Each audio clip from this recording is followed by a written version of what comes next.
Right, so this is the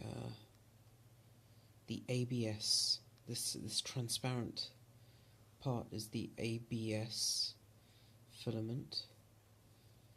You can see this is the PLA, this grey part, and this is also ABS.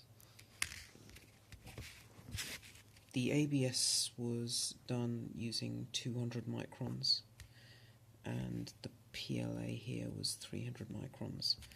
You can see that the ABS is very smooth here, very, very smooth on the top, because I think this was the bottom when they actually baked it. And this part is slightly rougher, but it's still relatively smooth. That's 200 microns, and you can see it's pretty perfect.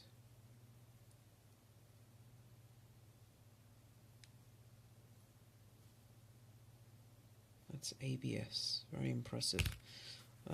And this is the new part that's being designed, which is this version 2. There are some changes, so I'm probably going to try printing that.